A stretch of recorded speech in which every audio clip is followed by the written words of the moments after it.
هغه پیران، هغه مولیان، هغه مفتین، هغه خلق چې د عوامو نه په باطله طریقه باندې مالونه وی، په تعویزونو باندې وی، په نورو طریقو وی، د هغې زه بلکل خلاف یم. باور وکئ چې موږ ډېرو سره پې بحثونه کړي دي. زه په پېښور کې چې کوم ځای کې وم هلته یو جومات و، سوات استاد جومات، ما پکې درس قرآن مازدیګر کې کو، نو لسپیکرې ډېرې تیزې وې، نو زنانو دا درس واورېدو، نو کور له را روانې شوې او ډېرې ښځې را ماتې شوې چې تعویز دا تعویز وکړه هغه وکړه. نو ما په لسپیکر کې اعلان وکړو چې زه تعویزونو والا ملا نه یم، نه تعویز کوم، نه پې لسګونه خلم، دا ښه طریقه نه ده، ځکه دې کې ډېر شرعي مفاسد دي. نو د ده په خلاف کې خو دا دی زه کلیپونه کوم. الحمدلله 13 کاله ما پاکستان کې کوم کلي کې تېر کړي، یو کس دې ما ته ثابته کړي چې موږ چا سره ګاڼ کپي کړې یا هم په غلطه طریقه چا نه پیسې اخیستي.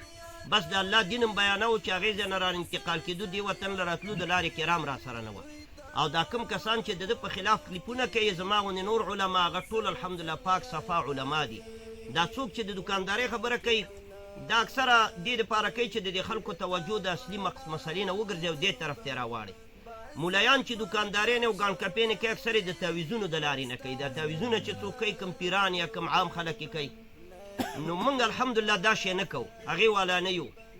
د عوامو جیبونو له زموږ نظر نشته، د الله رب العزت باندې زموږ اعتماد او توکل دی.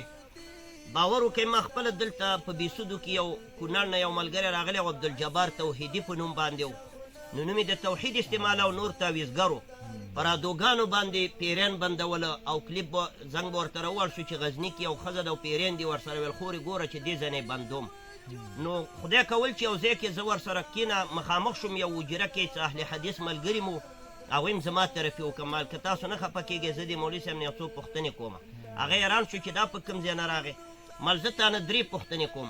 یو دا مولوي صاحب چې ته د تعویز کې او ځان له موحد وې، دې تعویز باندې ستا عقیده شته چې دا کار کوي او مرض لرې کوي، په رفع د مرض کې عقیده پې لرې که نه لرې؟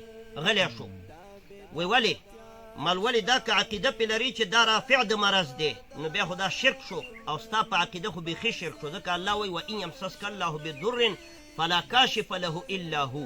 که الله ته په یو مرض راونیوي، هېڅوک یې لرې کوونکی نشته، دم تعویز وغیرې نشي لرې کولی، نو ته څنګه په تعویز باندې مرض لرې کې؟ دویم دا چې امام الانبیا د نبی علیه السلام نه دویمه مرتبه کې ابراهیم علیه السلام دی، هغه وایي واذا مرضت فهو یشفین، چې زه مریض شم الله شفا راکوي.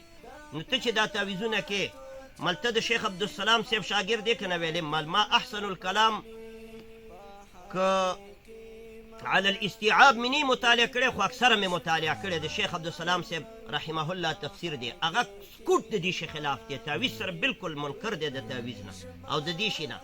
او بډبېرې له به زه ورتلم، هم اکثره روژه کې به ورلو، روژه مبارکه میاشت وه، هر چا ته الله خپل کمال ورکړی. د شیخ عبدالسلام صاحب کمال دا و چې د هغه قرآن کریم کې کومه لبه و لهجه وه، نو داسې یو عجیب لبه و لهجه وه چې انسان دا زړې جاذب القلوب لهجه الله ورکړې وه.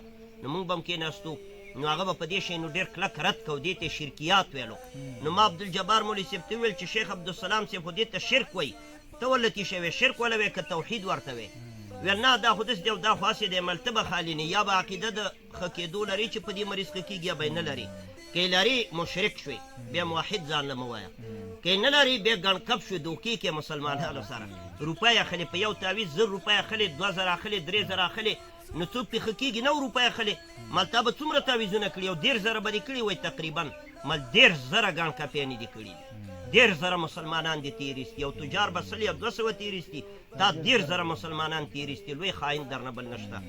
درېیمه خبره دا چې د روپۍ پې څنګه اخلي. څلورمه دا چې د بیسودو نه غزني کې پیران بندې او مزار شریف کې بندې، ته عالم الغیب که څنګه؟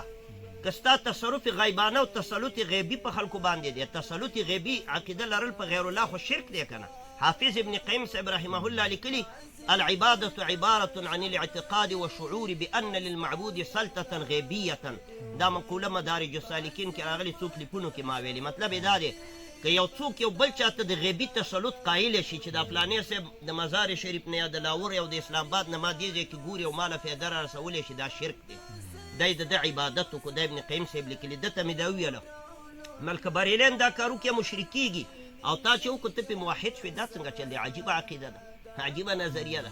نو ټولو ملګرو ورته ویل چې بالکل ته په باطل مل په بوجو پیسې دې پې راټولې کړې دا ټولې په خلکو باندې وسپاره بېلته ګڼکپي دې کړي دوکانونه دې خلاص کړي ځان دې ګناهګار کړی دی دا شی نه مه کوه او په خپله الحمدلله دا شی نه کومه نه چا سره ګڼکپي کوو نه دوکه کوو بل دا چې غیبي تسلط ته کې که یو سړی پیرانو پیر صاحب ته چغه ووایي چې را مدد شه په بغداد کې دی نو دا مشرک کېږي یا یوه ښځه او تاله چې د مزار نه څوک ووایي او ته وایې دې ځای نه مې خورې پیریان بند کړه نو ته پې موحد شوې په همدې عقیده هغه مشرک شو او ته پې موحد شوې دغې له ګڼکپي وه او دې ته بازارونه وایي ډېرو خلکو دا بازارونه خلاص کړي دي نو ټولو ملګرو دا ملامته کو په دې باندې مل دا عقیده د عبدالسلام صاحب نه هم خلاف ده دا عقیده د ابن قیم صاحب نه هم خلاف ده د ابن تیمیه صاحب نه هم خلاف ده او الله دې موږ ته داسې وس نه راکوي چې داسې غلط کارونه وکړو الحمدلله درېیمه نمبر ده چې ته د ښځو منځ کې مال ناست یې او ښځو سره په ټلیفون خبرې کې پردو ښځو سره خبرې څنګه دي سورت نور او سورت الاحزاب دې نه دی لوستی پردو ښځو منځ کې کېناستل ځوان سړی او خاندي او ټوکې ټکالې کې